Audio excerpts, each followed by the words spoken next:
Bismillahirrahmanirrahim. Assalamualaikum warahmatullahi wabarakatuh.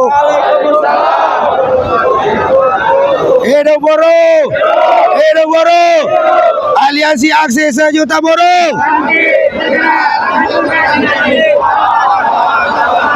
Ya, kepada seluruh rakyat Indonesia dimanapun berada, baik dalam dan luar negeri, hari ini kami dari Aliansi Aksi Sejuta Buruh telah menjalankan kewajiban konstitusional kami selaku pemohon dalam uji formil nomor perkara nomor 54 garis miring PUU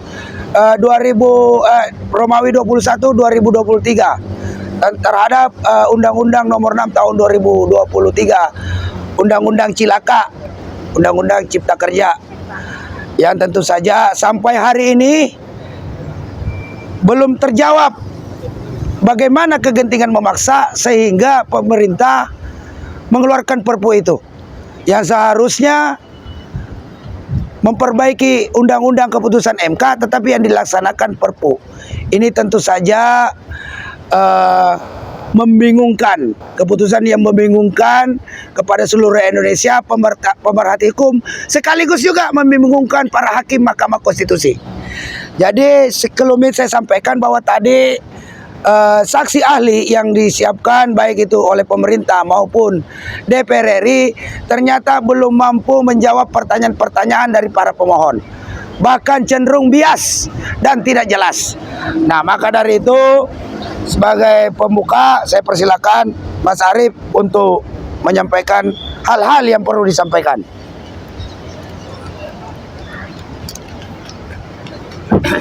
Banyak amat ini. Ya. Oke, assalamualaikum warahmatullahi wabarakatuh. Waalaikumsalam. Hidup buruh. Ya, kawan-kawan, hari ini kita menyaksikan ya bahwa saksi-saksi ahli yang dihadirkan itu ingin mengargumentasikan tentang kegentingan yang memaksa, bahwa kemudian DPR yang harusnya langsung disidangkan pada persidangan berikutnya, mereka berargumen bahwa itu bisa disidangkan kapan saja tanpa batasan waktu. Ya, intinya itu ya dari mereka. Kemudian yang kedua, ternyata dari hakim MK-nya itu mengatakan ya Pak Wahid itu bahwa pada sidang berikutnya itu ya begitu DPR sidang ya saat itu gitu loh ya, sehingga menurut tanda-tanda alam itu mestinya menang kita ya, betul kan? Betul. Gitu. Dan tadi kebetulan ada yang menarik ya, jadi ada kontradiksi bahwa Pak Jumhur mengatakan tadi, kebetulan memang beritanya banyak itu, tanggal 21 Desember ya, Menteri Keuangan Bu Sri Mulyani mengatakan bahwa Indonesia ekonominya stabil gitu ya, ekonomi stabil. Tiba-tiba tanggal 30 dinyatakan krisis, kegentingan maksa, berarti memang pemerintah ini kacau balau lah ya. Katanya itu nggak krisis ya. Stabil, ekonomi kuat, kata Sri Mulyani ya kan, krisis global tidak mempengaruhi Indonesia. Habis gitu keluar kita krisis ekonomi, goblok nggak itu? Ya. Keluar ya kan, itu parah itu Pak, menurut saya itu. Alhamdulillah jeli juga nih Pak Ketum ini ya kan. Jadi itu parah itu. Hanya 9 hari dinyatakan ekonomi Indonesia kuat. Wah, saya kalau Bu Sri Mulyani ngomong itu bahasanya gagah. Pondasi ekonomi kita kuat. Wah, gagah lah pokoknya mah. Habis gitu Presiden mengatakan krisis. Udah parah lah ya, kira-kira gitu. Dan itu ahli menjawab tadi. Bukan berarti Ibu Sri Mulyani mengatakan kuat itu kuat katanya dia. Loh, gimana? Emang negara ini main-main? Ya kan kayak gitu. Jadi intinya itu saksinya tadi kewalahan. Bahkan ada saksi ya, kita hargai Pak Gede Astawa ya, itu mengatakan bahwa dia tuh fair, bahwa kalau sidang berikutnya itu ya biarlah MK yang memutuskan ya. Tapi karena ada dari MK itu tentang definisi kegentingan memaksa atau sidang berikutnya, MK sudah membuat semacam surat edaran ya, definisi bahwa sidang berikutnya itu ya pada saat sidang berikutnya, bukan sidang tidak ada limitasinya gitu. Artinya kalau dari sini saja harusnya kita menang lah ya, itu saya optimis sih tadi itu. Hari ini sidang hari ini saksi-saksi mereka itu justru menguntungkan kita sebetulnya ya. Kemudian ada pertanyaan dari Pak Saldi Isra, Hakim Agung, Hakim Mahkamah Konstitusi, yang mengatakan ya kan itu udah ada putusan tentang putusan MK tentang inkonstitusional, dalam 2 tahun harus diperbaiki. Kenapa jawabannya Perpu gitu loh. Ya kan, kalau nggak salah gitu ya. Loh, kenapa putusan MK nomor 91 tadi itu dijawab dengan Perpu? Harusnya ya 2 tahun dibenerin, diperbaiki, kira-kira gitu. Ya, nah itu kurang lebih. Saya mungkin intinya saat ini sidang hari ini seharusnya itu akan memenangkan kita ya, karena DPR udah pasti salah ininya prosedurnya ya. Itu sebetulnya yang kita khawatirkan teman-teman ya, yang kita khawatirkan ya, harus kita umumkan ini. Pada sidang tahun 2021 kita kan menang ya, inkonstitusional bersyarat lah. Itu hakimnya menang 5 lawan 4 kawan-kawan. Ya. 5 lawan 4. Ya. Nah, dari 5 hakim itu 1 dipecat oleh DPR. Gitu ya. Alasan pemecatannya adalah karena ini hakim selalu mengalahkan DPR gitu. Selalu membatalkan undang-undang gitu. Loh, kalau dia diangkat oleh DPR itu kan hanya pengesahan saja kan, bahwa ya dari beberapa kandidat dia yang menjadi hakim agung. Ya begitu jadi hakim agung dia independen dong, nggak harus sama dengan DPR kan. Ini gara-gara itu dipecat, udah rusak hukum kita itu. Artinya kawan-kawan, dari posisi 54 ini sekarang menjadi 45 gitu loh. Inilah yang mengkhawatirkan kita.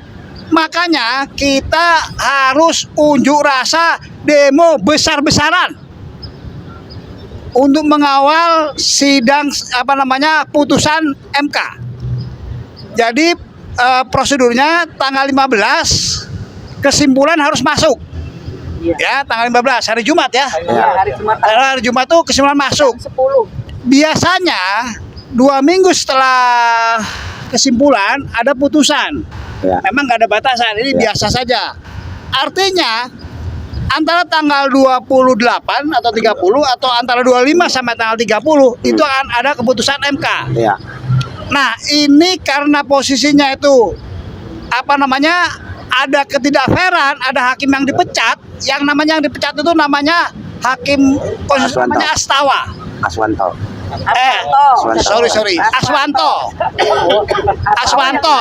Aswanto diganti oleh Guntur Hamzah. Ya, kalau oleh Guntur Hamzah. Tadi nggak hadir tadi. Nah, tadi nggak ada. Kalau kemarin ada. Artinya kita lihat kalau menjadi dissenting opinion lagi menjadi 5 lawan 4. Inilah berarti benar bahwa DPR sudah mengintervensi lembaga hukum di Indonesia, MK. Ini nggak benar sudah. Dan pemerintah tentunya. Ya kan DPR. Ya, artinya udah nggak benar itu. lembaga DPR mengintervensi hakim konstitusi dengan cara memecat yang mengalahkan mereka. Ya. Itu jelas dalam berita-berita. Dikatakan itu. Ya, anggota DPR yang saya tahu Bambang siapa gitulah. Bambang Pacul. Ya, itu ya yang PDIP. mengatakan karena dia sering mengalahkan produk DPR gitu. Jadi sekali kawan-kawan, satu-satunya cara yang kayak gini harus dilawan dengan massa yang besar. Kita demo seperti 10 Agustus kemarin. Siap? Siap. Oke, saya pikir ini lawannya itu. Logika hukum semuanya nggak ada satupun sampai dengan ini yang mengatakan DPR mengundangkan itu benar. Tidak ada. Semuanya udah salah prosedur. Ya, harusnya itu dibatalkan oleh MK. Kira-kira begitu. Harusnya bukan 54 lagi, harusnya 90. Gitu. Ya, harusnya 90. Kalaupun satu ya yang adiknya presiden lah. 81 nggak apa-apa lah ya kan Pak. 81 72 nggak apa-apa. Pokoknya menang ya kan. Kalau nggak menang berarti emang nggak beres. Ya, harusnya 90. Kira-kira begitu. Karena udah ada intervensi. Kita harus siap-siap untuk unjuk rasa besar-besaran lagi. Begitu? Oke. Ya, terima kasih. Mohon maaf saya mau langsung ya. Kemana? Ada yang penting. Oh iya, oke. Oke. Sebentar lah. Oke. Oke, terima kasih Pak Arif. Nah, selanjutnya Bu Narti.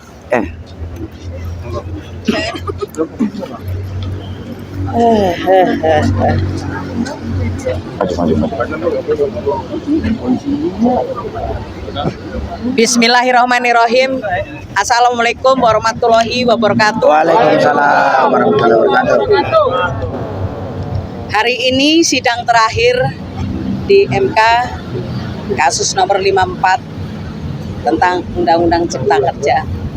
Memang apa yang tadi yang disampaikan oleh saksi ahli maupun saksi fakta itu tidak juga nyambung.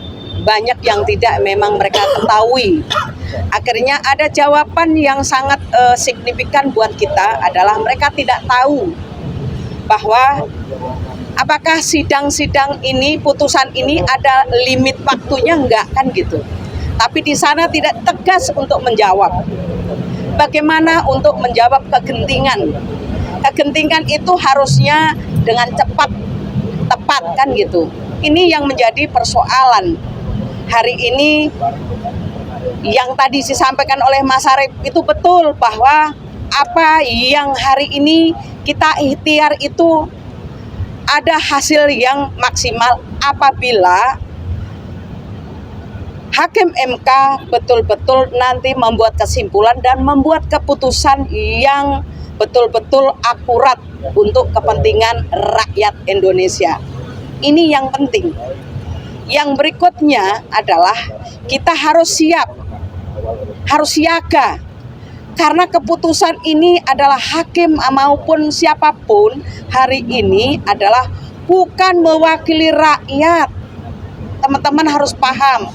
Maka kita harus siaga untuk nanti setelah tanggal 15 September itu kita menunggu kapan putusannya, maka kita harus sekuat tenaga, semua anggota aliansi harus turun dan mendengarkan langsung putusan dari MK agar MK tidak memutuskan semena-mena terhadap putusan kasus nomor 54. Ini yang harusnya kita sama-sama siaga, harus waspada. Karena apa? Yang tadi disampaikan bahwa hakim ada 9. Apakah nanti hakim yang akan memutuskan untuk membela rakyat itu kalau dipecat lagi, otomatis kita akan kalah lagi. Maka dari sekaranglah kita siap siaga untuk menunggu hasil keputusan MK. Tanggal berapapun kita harus siap. Teman-teman siap? Ya. Karena satu-satunya yang kita miliki adalah tenaga, pikiran, semua anggota kita kerahkan ke MK Betul tidak? Kalau MK ini kita kepung, maka MK akan membuat keputusan yang tegas, tepat pada kepentingan rakyat. Ini yang penting, bukan soal yang lain. Karena apa?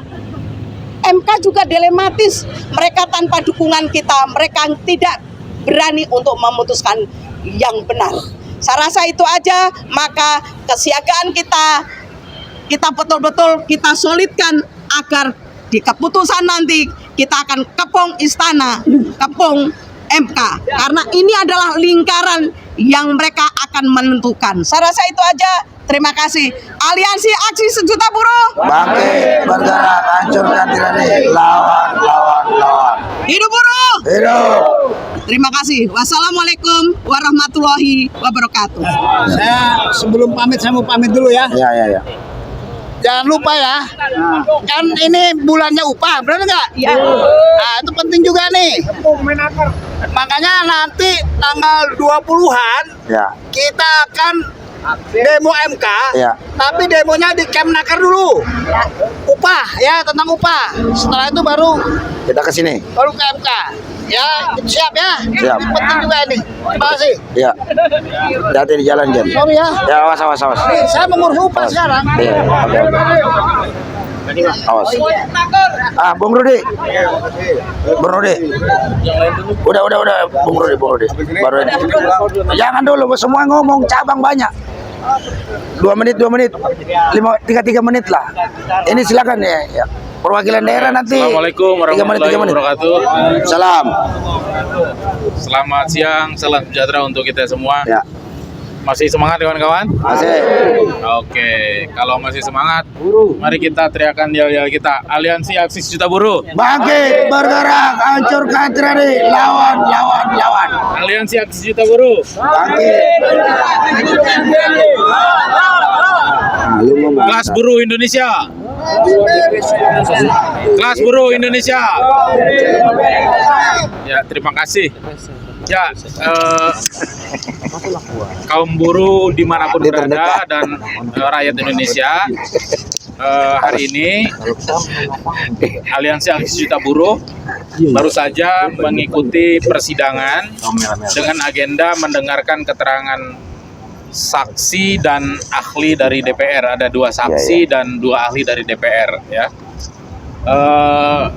saya kira apa yang disampaikan oleh ahli dan juga saksi itu menurut saya, dalam pengamatan saya kira tidak terlalu ada hal sesuatu yang baru dan penting untuk kita dengar, ya.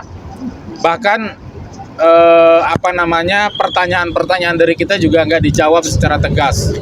Misalkan kepada saksi dari Indep, ya, saya lupa namanya itu, Zulkarnain atau siapa gitu,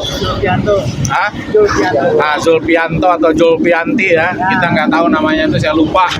Dipertanyakan, kita juga akan menyangkal bahwa tentang UMKM itu satu terobosan, tapi tadi dipertanyakan oleh kita, apakah ketika isi Omnibus Law itu ada 11 klaster dan satu klaster bagus tapi yang lainnya adalah merusak, buruk, ya buruk rupa, buruk semuanya, itu apakah undang-undang itu harus dipertahankan atau bagaimana? Tidak ada jawaban sama sekali. Karena sudah dibayar oleh DPR dan pemerintah. Nah, gitu ya. Nah, jadi kawan-kawan sekalian, persidangan dari persidangan semakin menunjukkan bahwa apa yang dilakukan oleh pemerintah itu adalah betul-betul mencari pembenaran-pembenaran yang mengangkangi Undang-Undang Dasar 45. Misalkan tentang partisipasi publik yang bermakna.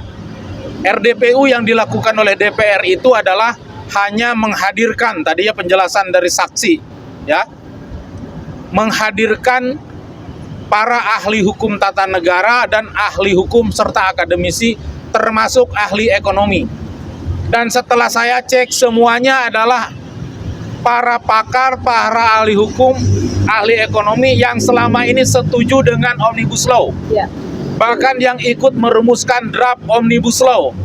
Tapi para akademisi, ahli hukum, tata negara, ahli ekonomi yang selama ini secara terang benderang mengatakan penolakan terhadap Omnibus Law, pendapatnya berbeda dengan pemerintah, tidak pernah dihadirkan. Termasuk kita sebagai serikat pekerja, serikat buruh yang paling keras menolak Omnibus Law. Dan kita juga punya argumentasi hukum, punya argumentasi ekonomi. Walaupun kita sebagai serikat buruh, tapi tidak pernah dilibatkan oleh DPR ataupun pemerintah. Artinya RDPU itu akal-akalan dan pembenaran-pembenaran, ya. Semua dalil yang mereka akan adalah pembuatan aturan ketika situasinya luar biasa.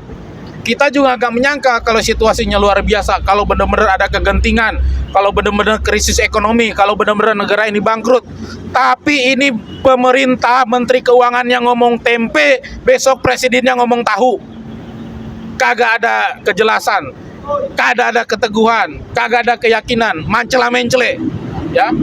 Ini yang menurut saya yang harus kita kritisi. Artinya memang ini Undang-Undang Nomor 6 Tahun 2003 dari Perpu menjadi Undang-Undang Nomor 23 itu jelas-jelas adalah harus institusional. Ini adalah kebijakan bajingan dan tolol. Itu jelas pernyataan Aliansi Aksi Sejuta Buruh bahwa Omnibus Law Cipta Kerja Undang-Undang Nomor 6 Tahun 2003 itu adalah apa? Bajingan tolol. Ya jelas itu ya, undang-undang bajingan tolol itu, dan kita akan tolak ya sampai kapanpun. Artinya kita meminta nih Mahkamah Konstitusi buka mata, buka telinga, baca lagi konstitusi, ya. Jangan terpengaruh oleh bisikan-bisikan setan, baik dari DPR ataupun dari istana. Ya, dengarkan konstitusi, dengarkan rakyat. Karena Mahkamah Konstitusi lah yang diberikan kewenangan memberikan tafsiran tunggal atas konstitusi. Ini para ahli ngaco menurut saya. Kenapa? Karena mereka mendalilkan sendiri hukum, mendalilkan sendiri konstitusi. Padahal jelas-jelas bahwa yang punya tafsir tunggal untuk menafsirkan konstitusi hanyalah Mahkamah Konstitusi. Tadi juga saya dengar bahwa sudah ada 2 kali pemerintah itu adalah menafsirkan sendiri tentang perintah Mahkamah Konstitusi. Jadi sama putusan 91 mengatakan putusannya A, tapi pemerintah dan DPR menafsirkan, menjalankannya jadi C kuadrat gitu ya. Jadi benar-benar bajingan tolol ini ya. Ya, saya kira itu menurut saya. Maka dari situ kawan-kawan sekalian, seperti yang sudah disampaikan dalam siaran pers kita pada tanggal 1 September yang lalu, bahwa kita Aliansi Aksi Sejuta Buruh, Serikat Pekerja Serikat Buruh yang tergabung di dalam Aliansi Aksi Sejuta Buruh sudah bersepakat akan menggelar aksi pada tanggal 20 September 2023 dengan sasaran aksi adalah Kantor Menteri Tenaga Kerja dan juga Mahkamah Konstitusi. Apa yang mau kita tuntut kepada Menteri Tenaga Kerja adalah Menteri Tenaga Kerja untuk mengeluarkan kebijakan, ya, mengeluarkan diskresi kebijakan tentang penetapan upah minimum tahun 2024. Ya, jangan menggunakan rumus PP 36 sialan. Jangan menggunakan Peraturan Menteri Negara Nomor 18 Tahun 2022 yang juga kacrut, kagak benar, ya. Kita Aliansi Aksi Sejuta Buruh sudah punya konsep tentang upah, dan itu akan ditawarkan kepada Menteri Tenaga Kerja untuk dikeluarkan sebagai peraturan diskresi di tengah-tengah belum ada putusan tentang Mahkamah Konstitusi menyangkut Undang-Undang Omnibus Law. Untuk itu harus kita gerudu dengan masa yang besar-besaran kantor Menteri Tenaga Kerja, ya, biar menterinya tambah mikir, ya, jangan asal bikin kebijakan upah murah, ya. Saya tegaskan, Aliansi Aksi Sejuta Buruh dengan 40 serikat pekerja, serikat buruh, federasi dan koperasi tidak menuntut kenaikan upah 15%. Karena dengan dipatok kenaikan upah 15% itu adalah tidak menyelesaikan masalah bagi kaum buruh tentang upah minimum. Tetap akan mempertahankan tentang disparitas upah, tetap akan mempertahankan politik upah murah. Tapi kita punya konsep sendiri yang nanti akan kita paparkan secara terang benderang tentang upah minimum dari kita semua. Yang kedua, kita mau ngawal putusan Mahkamah Konstitusi supaya betul-betul berpihak pada rakyat, pada kaum buruh, pada konstitusi. Jadi siapkan kawan-kawan sekalian untuk siaga untuk tanggal 20, mobilisasi anggotanya secara maksimal, secara besar-besaran. Ya, titik kumpulnya di kantor Menteri Tenaga Kerja, langsung kita duduki kantor Menteri Tenaga Kerja, setelah itu kita akan ke Mahkamah Konstitusi, ya. Dan nanti juga pada saat Mahkamah Konstitusi membacakan putusan, ya, perkara kita juga sudah ditetapkan, kita akan menggelar aksi besar-besaran. Cuma tanggalnya nggak tahu, nunggu putusan Mahkamah Konstitusi. Untuk itu maka diminta semuanya untuk siap siaga atau siaga penuh, tidak akan kecolongan karena nanti akan diundang kita. Cuma kapan? Bisa 2 minggu, bisa 60 hari, bisa sebulan, kita tidak tahu, ditunggu ya. Maka menyerukan kepada seluruh kaum buruh Indonesia ya, kepada rakyat Indonesia untuk siaga penuh menyongsong pembacaan putusan Mahkamah Konstitusi. Karena kita tadi yang sudah disampaikan oleh Pak Arief Minardi, ini Mahkamah Konstitusi itu kita mengkhawatirkan tidak independen lagi karena udah diintervensi oleh DPR dan juga oleh istana. Nah, kita diduga kuat ya, diduga diintervensi juga oleh istana. Maka perlu dikawal oleh kita kaum buruh dan rakyat. Saya kira itu dari saya, kawan-kawan sekalian. Maka siapkan diri kawan-kawan sekalian, bekalnya, tenaganya, semangatnya kita siapkan. Itu saja dari saya. Bila taufik wal hidayah. Assalamualaikum warahmatullahi wabarakatuh. Waalaikumsalam. Hidup buruh. Hidup buruh. Hidup buruh. Hidup buruh. Aliansi Aksi Cipta Buruh. Bangkit bergerak, hancurkan tirani, lawan. Kelas buruh Indonesia. Pemimpin pembebasan. Terima kasih. Nah, ini di sini tadi kan kita cari lawyer nih. Nah, sekarang ada LBH nih, LBH DPP Spesilem. Sampaikan dulu kajian hukumnya. Sedang Anda baru DPC. Ini bagus. Sini. Sini dong. Di tengah. Nah, Bisa wae. ya. Bismillahirrahmanirrahim. Assalamualaikum Kenapa? warahmatullahi wabarakatuh. Hidup buruh. Hidup. Hidup buruh. Hidup buruh. ASB. Bangkit bergerak, hancurkan tirani. Baik kawan-kawan buruh yang saya hormati, saya banggakan, puji syukur kita panjatkan di Allah. Hari ini kita diberikan kesehatan bisa hadir di Mahkamah Konstitusi. Yang paling dasar setelah tadi kita saksikan sama-sama bagaimana para saksi dunia, ini bukan saksi di akhirat nanti nih. Saksi dunia sudah menyampaikan pandangannya dengan kepentingannya, ya, bukan dengan keilmuan. Dan saya melihat tadi ada yang juga mereka menyampaikan secara normatif, tapi ada yang juga hanya sebatas sederhana saja menyampaikan. Yang penting tidak ada celah buat mereka lah gitu ya prinsipnya.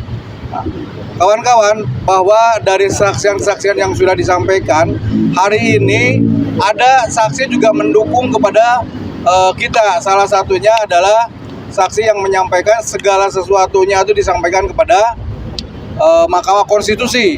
Artinya sudah menyerah itu, ya. Saksi sudah menyerah.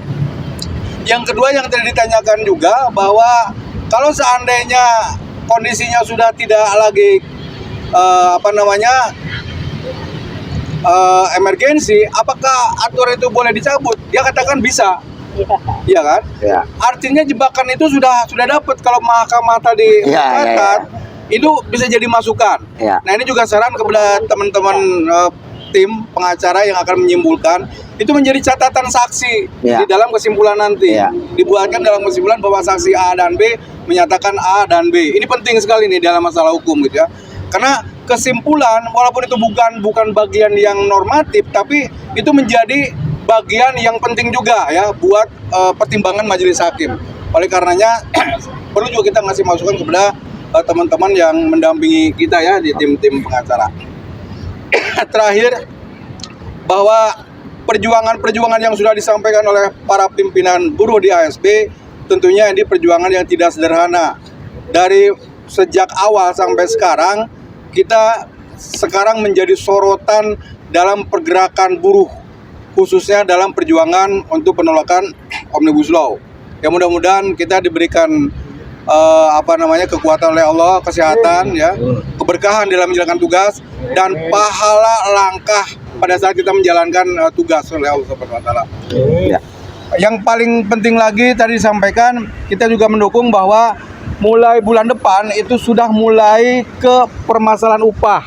Nah, ini harus siap-siap kawan. Saya setuju tadi yang disampaikan oleh teman terdahulu bahwa kementerian ini harus kita kasih pelajaran ya.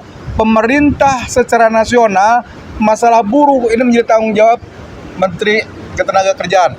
Ini yang harus kita minta pertanggungjawaban mereka untuk memberikan bagaimana peraturan yang akan disiapkan hari ini. Karena saya dengar kabar bahwa peraturan yang akan muncul ya di Permen itu adalah combine antara PP dengan peraturan yang terdahulu. Ini agak merusak sedikit nih. Ini perlu kita juga kasih masukan kepada pemerintah khususnya kementerian supaya upah tahun 2024 ini menjadi sandaran upah untuk semua buruh yang ada di Indonesia. Itu saja dari saya. Terima kasih. Assalamualaikum warahmatullahi wabarakatuh. Salam. Ini perwakilan DPC mana ini? DPC. Bang, siapa? Siapa? Ayo Karel, ngomong. Ya. Oh, yang besar. Ya, terima kasih. Jangan marah-marah Pak Karel. Enggak, tenang. Karena udah menang kayaknya. Jangan marah-marah. Ya. Assalamualaikum warahmatullahi wabarakatuh. Salam. Hidup buruh. Hidup. Hidup buruh. Hidup. ASB. Bangkit bergerak, hancurkan tyranni, lawan. Ya, teman-teman sekalian, ya pertama kita mengucapkan syukur juga kepada Tuhan Yang Maha Kuasa.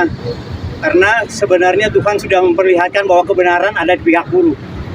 Ya. Karena dari persidangan demi persidangan sudah akan kelihatan kebohongan-kebohongan ya yang dihadirkan oleh pemerintah maupun DPR, baik dari ahlinya maupun saksi fakta. Terakhir saya melihat dari perkembangan yang hari ini, Bapak yang dihadirkan oleh DPR maupun pemerintah, ini sebenarnya sudah kelihatan bahwa kita ini dimenangkan. Ternyata DPR salah memilih staf ahli yang saksi ahli dan juga saksi fakta yang dihadirkan. Ternyata dia memenangkan kepada kita pemohon. Terbalik. Katanya Tuhan itu adil. Ya, berarti kita adalah di pihak yang benar, teman-teman sekalian. Dan kita minta kepada MK jujur, adil, benar dalam memutuskan nanti. Ya, karena kita lihat apa yang disampaikan tadi sebenarnya kita diuntungkan. Ya, diuntungkan. Ya. Tinggal tunggu yang saya melihat sebentar lagi ini kita akan mencoba untuk memberikan hasil kesimpulan kita kepada MK. Dan ini juga perlu dibahas secara matang dan juga benar-benar secara rinci. Ya, karena apa yang disampaikan tadi itu juga menjadi poin-poin yang sangat menguntungkan buat kita hari ini. Ya. Dan MK pun sebenarnya juga pertanyaan MK pun juga itu menjebak mereka hari ini. Dan MK pun sebenarnya juga apa yang ditanyakan itu memihak pada kita sebenarnya. Ya, dia merasa dikangkangi oleh pemerintah. Ya, pemerintah udah melawan undang-undang atau konstitusi yang ada di Indonesia. Jadi sebenarnya juga merasa dia, loh, gua ini sudah putusin kenapa gua jadi dikangkangi seperti ini? Ya, gua juga nggak mau dong dipermalukan. Nah, berarti pada putusan nanti mudah-mudahan MK jujur, benar dan adil akan memenangkan kita. Ya, kalau saya lihat. Tapi ada hal yang penting lagi buat teman-teman sekalian. Kita perlu ada pergerakan atau aksi. Ya, itu tidak bisa kita lewatkan pergerakan dan aksi kita. Ya, itu untuk menyatakan bahwa MK Lloyd benar loh. Ya, menyatakan ya dengan datangnya kita sama-sama ke sini berkumpul banyak orang, dia akan melihat ya itu kemarin bahwa saya adalah yang benar menurut MK. Ya, jadi dia akan memutuskan sebenar-benar dan seadil-adilnya untuk kita. Jadi kita harus kumpul di MK sini pada tanggal 20 nanti, ya. Dan juga di Menaker, tapi kelihatan putusan yang paling penting memang ada di MK. Karena semua turunannya itu dari Undang-Undang Omnibus Law. Ya, jadi di MK ini kita numplak, kita tunjukkan MK, lo benar lo ngomongnya. Ya, lo asadil, karena sebenarnya gua dukung ente gitu loh. Dukung MK karena dia dikangkangi. Ya, secara konstitusi. Jadi saya yakin MK mendengarkan omongan kita bahwa MK akan jujur dalam putusan nanti. Mudah-mudahan kita dimenangkan, Omnibus Law dicabut. Ya, itu saja. Dan jangan sekali lagi, jangan sampai tidak hadir pada tanggal 20 baik di Menaker Trans maupun di MK.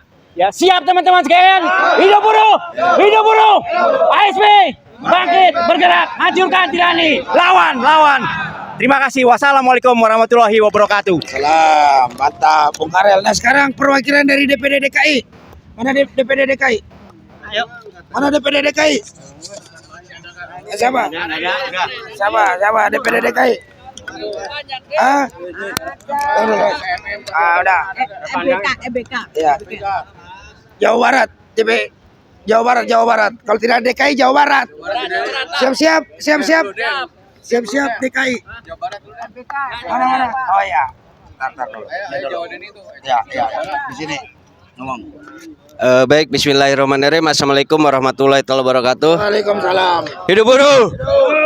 Baik, terima kasih. Kita tadi sudah sama-sama saksikan bagaimana perjalanan sidang MK yang sudah menghadirkan ahli dan saksi.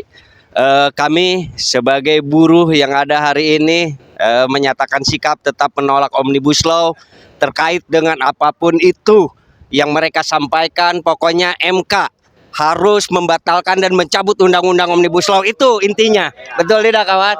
Ya, intinya itu. Karena tapi ini adalah sebagian daripada perjalanan sidang atau persidangan yang harus tetap dituntaskan dan tetap harus kita kawal penuh. Terutama bagaimana juga kita menjalankan setiap instruksi daripada para pimpinan kita untuk mengawal ini, memberikan support, juga mengawal hati para hakim supaya tidak pernah berpindah lagi ke pemerintah, itu intinya. Karena jangan sampai nanti hakim-hakim di sini memutuskan atas kepentingan daripada oligarki. Terkait dengan saksi yang tadi hanya membahas satu klaster, itu juga menjadi kekecewaan kami karena di sini bukan untuk sidang satu klaster. Di sini adalah kumpulan sidang daripada puluhan undang-undang yang disatukan menjadi satu undang-undang Omnibus Law. Bukan hanya satu klaster terkait dengan UMKM. Bagaimana kegentingan itu ada hari ini akibat Omnibus Law. Jadi sebelum Omnibus Law ini ada dan dilahirkan, tidak ada kegentingan sebetulnya. Yang ada ketika kita macet di jalan, itulah yang genting hari ini. Dan ini akan terus menjadi kegentingan kita, kaum buruh yang terus menolak akan hadirnya Omnibus Law, betul tidak ya? Nah, mungkin seperti itu.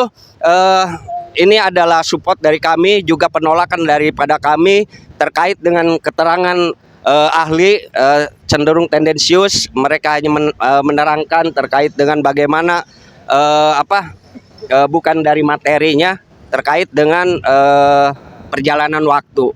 Itu juga tidak menjelaskan bagaimana instruksi dari Mahkamah Konstitusi ketika perbaikan undang-undang dikeluarkannya Perpu. Nah, ini sebagai kekecewaan kami juga di sini, makanya tetap semangat kawan-kawan, tetap bersatu. Walau bagaimanapun masa depan kita sekarang ada di tangan kita. Demikian, terima kasih. Wassalamualaikum warahmatullahi wabarakatuh. Jabar. Sini cepet. Jauh-jauh kok. Tanya lagi bilang depan. Tenang, Bu Ade. Gini. Baik, assalamualaikum warahmatullahi wabarakatuh. ASB.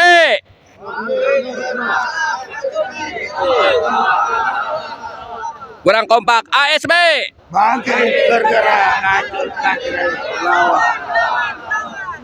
Baik kawan-kawan yang kami hormati, saya mewakili buruh Jawa Barat secara umumnya menyampaikan sekelumit tentang laporan atau kesaksian ahli dari Profesor Gede Panca, yang mana tadi beliau menyebutkan secara prasa bahwa di dalam Undang-Undang Dasar 45 pasal 12 makna Omnibus Law ini menyebutkan dalam keadaan bahaya. Itu pasal 12. Pasal 22 tentang kegentingan yang memaksa atau situasi tidak normal.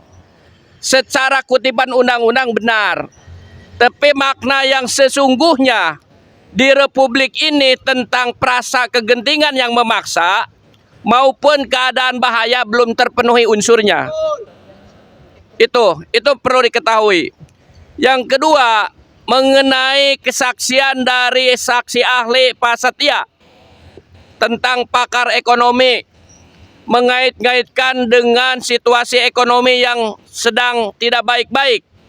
Sementara statement dari Menteri Keuangan jelas perekonomian Indonesia sedang bagus dalam kurun waktu 2-3 tahun saat ini. Artinya ini tidak selaras. Kalau mengaitkan dengan perang Rusia-Ukraina, maaf, di Republik ini seluruh investor pengusaha kebanyakan Asia, Jepang, Korea. Jadi kalau kaitan dengan perang Rusia-Ukraina ya sedikit kurang nyambung. Karena Indonesia bukan pemakan roti seperti Belanda. Dampak perang Rusia-Ukraina terdampak kepada gandum, bukan beras, bukan yang lain-lainnya. Mungkin sedikitnya kepada Indofood barangkali. Tetapi semua narasi yang disampaikan saksi ahli itu akibat terpengaruh pola pikir yang keliru. Mungkin kami sebagai bukan pakar ahli, kalau kita mencermati putusan MK PUU 91 bahwa inkonstitusional bersyarat itu undang-undangnya harus diperbaiki selama 2 tahun. Bukan diganti perpunya. Contoh kita kalau berilustrasi, kalau berdirinya sebuah bangunan tidak baik, maka bangunan tersebut harus dirobohkan, ditata ulang. Bukan RAB-nya yang dirubah, gedungnya tetap. Artinya apa? Ini berbanding lurus dengan merubah undang-undang P3K-nya, P3. Pembentukan peraturan perundang-undangannya yang dirubah, bukan isinya yang diperbaiki. Jadi kalau mau diganti, diperbaiki, pertama syarat formilnya dibenahi, kedua syarat materialnya juga ditata lagi. Lah kalau cuman ganti cover sama aja, ya kan? Paling tidak kita harus berbangga hati. Semua putusan ahli saat ini pun juga tidak konsisten. Saya mengutip dari Prof. Made tadi, Made Panca Satya, bukan Satwa. Dia tadi memohon kepada MK terhadap amar putusan ini tidak ada batas limit waktu. Begitu kita kejar tentang batas waktu, dia tidak bisa jawab. Bahkan tidak konsisten. Ternyata saksi ahli ini terhadap amar putusan PUU 91 pun tidak tahu secara isi. Atas dasar itu kita harus berbangga bahwa kebenaran harus diperjuangkan. Tapi kadang-kadang kebenaran akan datang sendirinya. Begitu. Inilah perjuangan kita di MK, mengadu kepada wakil Tuhan. Mudah-mudahan keadilan masih harus ditegakkan. Tetapi kita gak boleh terlena bahwa di Republik ini semua bisa diatur. Pengusaha, bisa memohon, meminta, memberi, bahkan intervensi. Kalau kita memohon, meminta, memaksa, itu pun kadang-kadang nggak didengar. Atas dasar itu, kita positif thinking dulu terhadap MK atas putusan perkara nomor 54 ini. Tetapi kalau nanti wakil Tuhan ini tidak adil, ya kita demo bareng-bareng ke sini terhadap ketidakadilan ini. Mungkin itu kiranya dari kami atas nama Jawa Barat dan Bekasi. Terima kasih. Hidup buruh! Hidup buruh! ASW! Terima kasih. Wassalamualaikum warahmatullahi wabarakatuh. Oke, ada lagi kawan-kawan dari FPK mau? Cukup. Oke, para pemirsa rakyat Indonesia dimanapun berada, baik dalam dan luar negeri, bahwa itu tadi hal-hal yang perlu diketahui oleh publik. Dan memang tadi sebenarnya kawan-kawan daripada SB ini menunggu kehadiran daripada anggota DPR RI yang hadir. Karena dia yang membuat, dia yang ketuk palu, maka seharusnya dia hadir. Namun Puan Maharani, siapa lagi itu wakil-wakil ketua DPR, tidak ada yang hadir. Tidak berani hadir ke DPR. Kemarin waktu pemilu dia datang ngemis-ngemis suara rakyat. Giliran sekarang diminta pertanggungjawabannya, baru didatangi ke MK saja mereka sudah ketakutan bertemu dengan rakyat. Itu artinya DPR RI kita itu memang bajingan dan talol, goblok, ya kan, tidak tahu diri, ya kan, jahanam. Maka dari itu kalian semua yang ada di DPR RI, pertanggungjawabkan perbuatan Anda. Jangan segala sesuatunya dibebankan ke MK. Sedikit-sedikit MK. Kalau sedikit-sedikit MK, berarti ente semua yang ada di DPR itu memang goblok bikin undang-undang, tolol bikin undang-undang. Karena ujuk-ujuk baru diumumkan, disahkan, langsung digugat ke MK. MK menjadi bemper. Itu kurang ajar dan jahanam. Memang kalian ini brengsek, tidak tahu diri, digaji rakyat, harusnya berpihak kepada rakyat, malah menjadi penghina rakyat. Ini anggota DPR. Jadi kawan-kawan, sebentar lagi tahun pemilu.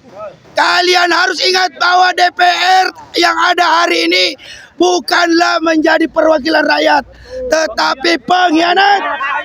Maka dari itu mereka wajib dikatakan bajingan tolol. Ulangi, mereka layak dikatakan satu kali lagi, sekali deh, hiji. Mantap itu suara rakyat sejati. Karena memang Anda tidak tahu bikin undang-undang, goblok bikin undang-undang copy paste saja, maka yang selalu menjadi tumpuan adalah Mahkamah Konstitusi. Jadi wajar tadi, hakim juga kayak bingung, saksi ahli juga bingung. Semuanya dibikin bingung karena undang-undangnya copy paste, uji formilnya tidak terpenuhi unsurnya. Maka dari itu, melihat persidangan ini sampai kesimpulan datang, tidak ada kata lain, keputusan lain dari Mahkamah Konstitusi menyatakan bahwa Undang-Undang Nomor 6 Tahun 2023 itu inkonstitusional atau bertentangan dengan Undang-Undang Dasar tahun 1945. Betul tidak?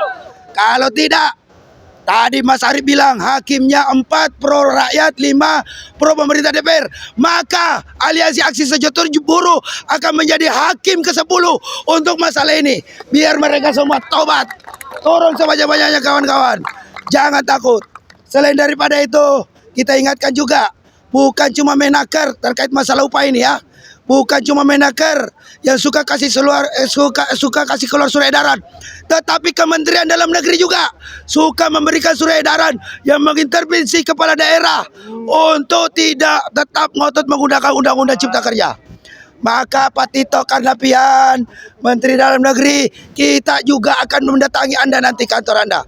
Jangan dikeluarkan lagi surat edaran kepada kepala-kepala daerah yang memang berniat untuk mensejahterakan rakyatnya. Jangan dihambat. Nah, selain daripada itu, satu lagi dalam kesempatan ini terkait masalah kasus persekusi saudara kita Rocky Gerung. Betul tidak? Kita sudah saksikan kemarin viral mereka diperiksa. Rocky Gerung datang ke pihak kepolisian untuk menjalankan kewajibannya sebagai warga negara yang baik, minta diperiksa oleh Barreskrim. Tapi yang terjadi setelah dia dikeluar, dia dihadang oleh cebong kampret sialan yang tidak tahu diri itu. Dia dipersekusi. Maka kami Aliansi Aksi Sejuta Buruh tidak terima atas tindakan itu. Maka dari itu, ketika Rocky Gerung nanti akan diperiksa lagi pada tanggal 13 September, kami akan datang menemani Rocky Gerung. Betul tidak? Siap tidak? Itu yang perlu kalian sampaikan, yang perlu kalian ketahui buat semuanya. Sekali lagi, atas nama Aliansi Aksi Sejuta Buruh, kita minta dukungan dan doa kepada dari seluruh rakyat Indonesia. Semoga apa yang kita perjuangkan ini dimudahkan dan dimenangkan oleh Allah Subhanahu wa taala. Sekarang berdiri bersama-sama Aliansi Aksi Sejuta Buruh. Bangkit bergerak, hancurkan tirani. Lawan. Hidup buruh. Assalamualaikum warahmatullahi wabarakatuh.